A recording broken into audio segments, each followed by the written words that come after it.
جنگ میں زبردست شکست ملی ہوئی ہے.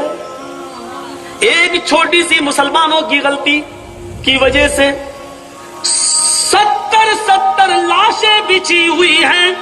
70 لاشیں بچھی ہوئی ہیں. 70 لاشیں بچھی ہوئی ہیں. اللہ کے نبی ایک ایک لاش کو دیکھ رہے ہیں، یہ میرا ساتھی، یہ میرا ساتھی، یہ میرا صحابی. سب پہ روتے جا رہے ہیں اور ایک لاش کے پاس آ کر رک گئے. یہ کیا ہے؟ یہ کون ہے؟ کہا اللہ کے نبی پہچانیے. آپ کہہ رہے ہیں کیسے پہچانوں؟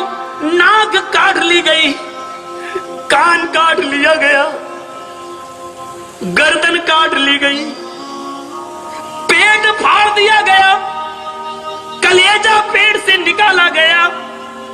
ایسا لگ رہا ہے جیسے کلیجے کو کسی نے کچا چبانے کی کوشش کی لیکن کھا نہیں سکا، تھوک دیا.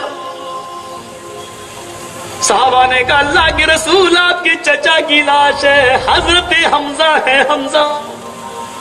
حمزہ کی لاش دیکھی، میرے چچا ہیں. بیٹھ گئے چچا کی لاش پر.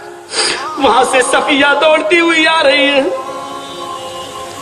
سنتی ہے میرا بھائی شہید کر دیا گیا، دوڑتی ہوئی آ رہی ہے. اللہ کے نبی کہتے ساتھیوں روکو صفیہ کو، روکو، اس کے بھائی کی ڈیڈ باڈی مت دکھاؤ، دور کر دو. صفیہ اپنے بھائی کے یہ ٹکڑے نہیں دیکھ سکتی ہے، میری پھوپھی اپنے بھائی کا یہ منظر نہیں دیکھ سکتی ہے. صحابہ نے روک لیا، نہیں تم نہیں جا سکتی ہو. کہا مجھے معلوم ہے میرا بھتیجا روک رہا ہے، مجھے معلوم ہے محمد کے کہنے پر تم مجھے روک رہے ہو. کہا ایسا ہی سمجھ لو، میں نہیں جانے دوں گا. کہتی ہے تو محمد کو بلاؤ. کہا اللہ کے نبی آپ کی پھوپھی آپ کو بلا رہی ہے.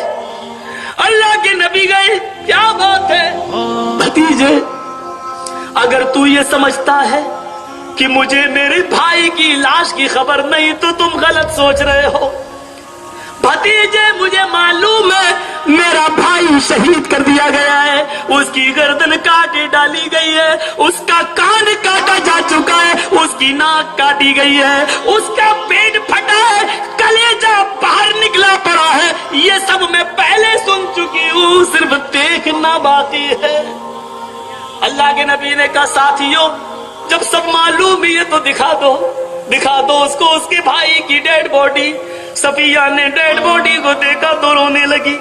آپ نے کہا تھا پھوپھی میں نے کہا نا تم رو دو گی، تم نہیں کنٹرول کر پاؤ گی. فرمایا اس لیے نہیں رو رہی ہوں، محمد میرے بھتیجے کی، میرا بھائی کی حالت بری کر دی گئی ہے، بلکہ اس لیے رو رہی ہوں کہ میرے رب نے مجھے ایسا ایک ہی بھائی دیا ہے. اگر ایسے 70 بھائی بھی ہوتے تو میں اس اسلام کی خاطر ان کو اس حال میں دیکھتی تو میں خوش ہوتی. اپنے چچا کی ڈیڈ باڈی کو دیکھ رہے تو نبی کی آنکھوں میں بھی آنسو، اور آسمان پر نظریں ڈال کر کہتے ہیں اے اللہ تو گواہ رہنا، جتنے لوگ قیامت تک تیری راہ میں قتل ہوں گے وہ صرف شہید کہلائیں گے. یہ میرا چچا ہے جس کی لاش کو مسلح کر دیا گیا ہے، پیٹ پھاڑ دیا گیا ہے، کلیجہ نکال دیا گیا ہے. اے اللہ میں چچا کو سید الشہداء کا درجہ دے رہا ہوں، قیامت کے دن ان کو تمام شہیدوں کا سردار بنا کر اٹھانا. پھر ایک ایک لاش کو دفناتے جا رہے ہیں، سب کو کفن پہنا دیا جاتا ہے. ایک لاش ایسی آ گئی ہے کہ اس کے پاس کفن چھوٹا ہے، سر چھپایا جاتا ہے تو پیر کھل جاتے ہیں، پیر چھپایا جاتا ہے تو سر کھل جاتا ہے. نبی اکرم نے دیکھا، پوچھا کس کی لاش ہے؟ جواب دیا مصعب ابن عمیر کی. آپ مصعب ابن عمیر کی لاش کے پاس بیٹھ گئے، کوشش کی، سر چھپایا تو پیر کھل گیا، پیر چھپایا تو سر کھل گیا. فرمایا پیر گھاس ڈال دو، سر چھپا دو، سر چھپا دو اور گھاس ڈال دو پیروں پر، جاؤ یہ کفن ہو گیا.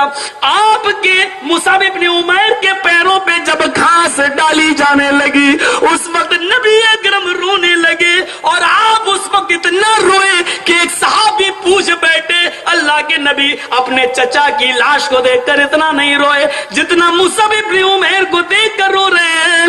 فرمایا مصعب ابن عمیر کی اسی چادر کو جو چھوٹی تھی, اسی کفن کو پکڑ کر, یہ وہی مصعب ہے جب اسلام نہیں لایا تھا, کافر تھا تو ایک دن میں ایک کپڑا پہنا کرتا تھا, اور جو کپڑا ایک بار پہن لے وہ دوبارہ اپنے جسم پر وہ کپڑا نہیں پہنا کرتا تھا. آج مصعب ابن عمیر کو دیکھو, جب اللہ کو پیارا ہوا تو کفن بھی پورا نصیب نہیں ہو رہا ہے, کفن بھی پورا نہیں مل رہا ہے. سر چھپاؤ تو پیر, پیر چھپاؤ تو سر. اے مصعب, میں نے تمہیں اللہ کے حوالے کر دیا. دنیا میں ہم ناکام نہیں ہیں, ہم تمہارے کفن کا انتظام نہیں کر سکے, اللہ تمہیں جنت کا لباس پہنائے. اے مصعب جاؤ, میں تمہیں اللہ کے حوالے کر رہا ہوں, اللہ تمہیں جنت کا لباس پہنائے. میرے پیارے ساتھیوں, اس منظر کو آپ نے دیکھا تو آپ کی آنکھوں میں